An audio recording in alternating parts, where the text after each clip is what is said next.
I brought out in an earlier video that under anchor date that 422 Randolph Street, Richmond, Indiana, the anchor date search showed that it was tied to 938 South 17th Street, Richmond, Indiana. I have a warranty deed mill going on under the cause number in Wayne County, Indiana, Judge Gregory Alton Horn's court under cause 89D02-1209-MF-000343, which is U.S. Bank versus Diddy et al. And I'm not naming exactly. I don't care about that. What I care about is there are two warranty deeds and two mortgages for one property. It's supposed to be 422 Randolph Street. Now, as I stated, I have 422 Randolph Street, Richmond, Indiana, under the anchor date search that was given to me, and it's under anchor date, the recording anchor date. It's tied to 938 South 17th. The 422, when we got the anchor date search, it showed an undisclosed land contract to 938 South 17th. It also showed a sheriff's deed. So Laura Roberts told me to go over and get this case, which was 89D02-0206-MF for mortgage foreclosure-025. That's February of 2006. Now this is, excuse me, so this should be 0602. I have to start all over again. I'm so mad about this.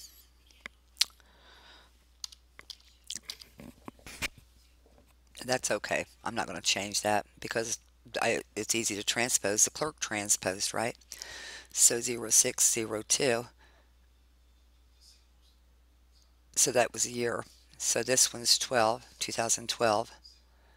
And the 9th month mortgage foreclosure. So this is the one for against my daughter that I said was a wrongful foreclosure, and indeed it was.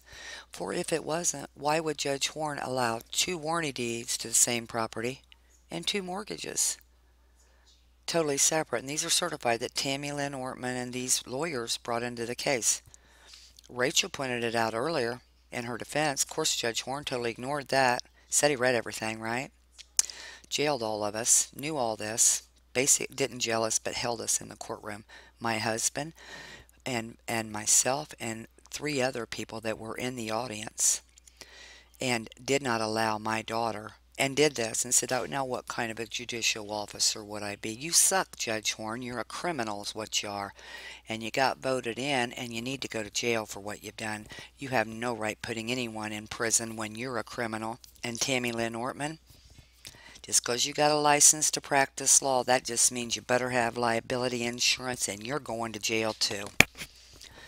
So these two properties are tied together.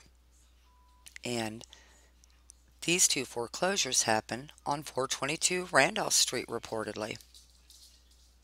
And I've already stated on them for the record many times in many interviews the facts above, that these two properties were joined together and it was not disclosed. So in this case, Judge Gregory Alton Horn, they tied it up in a nice little bow. And that's what I have in the warranty deed and the mortgages.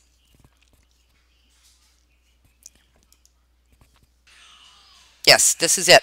This is for the 938 South 17th. If you'll see, this is in a different court.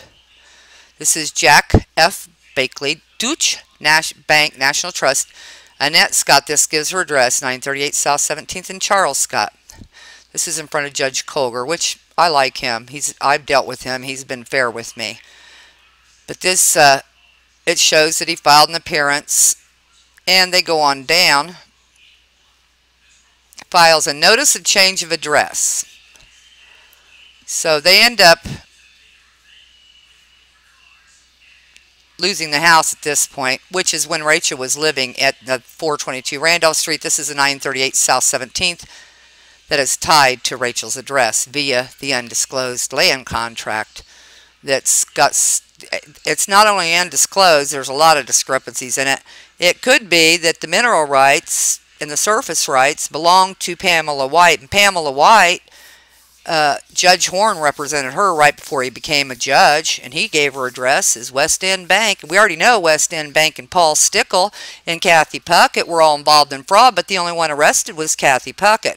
And I already know, talking to Neil Freeman, an FBI agent who handled the case back in 2008 through 2010, that he told me, he said, I felt really bad.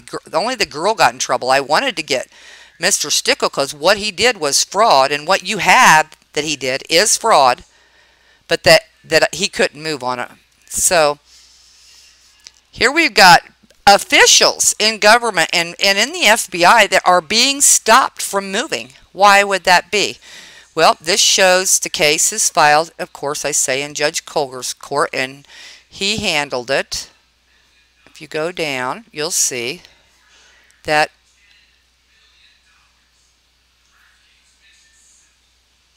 they get a judgment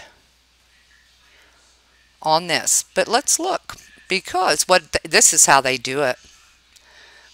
That's part of the redocket case, and I have the redocket, shadow docket that this would go with. And here, there's Jack F. Blakely again with Doyle and Friedmeier, Deutsch National, as trustee for Carrington. This is Judge Horn's courtroom, D02, District 2, Circuit Court 2. It gives Annette's address, Charles. They come in. They file these appearances. This is the one that's tied to the 422 Randolph Street.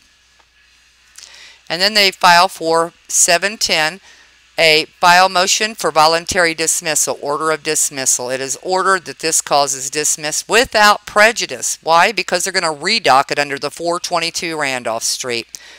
It's the same exact case, and if you'll look here, it overlaps by approximately 1 month. It says it's over with or disposed of 7/14/2008.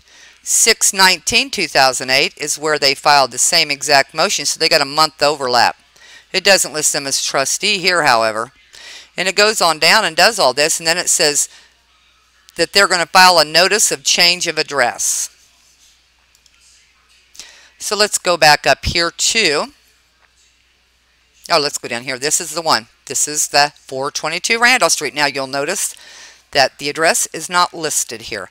You'll also notice that Betty Cross, William and Betty Cross, the probate ran through a special Hagerstown court. But this 2717 Northwest B, see the quotations?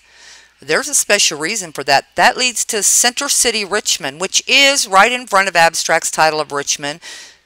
Sailor Street, which is a monument street. Sailor Street, they have Sailor Street Investments. Of course, the county and city attorney are housed and involved with Abstract's title of Richmond, and it's hooked on to U.S. Bank, the foreclosing bank that came against Rachel, the one that took a loan that they knew was false, and I can prove it in the beginning. They came in and took what they wanted to, and the judge was told. He said in Rachel's case, nobody understands your case. Well, I don't know why he wouldn't. It's his shadow docket. What doesn't he understand about it? He understood. He just didn't want to admit he understood. It was his shadow docket that was put back into the discovery sent registered mail.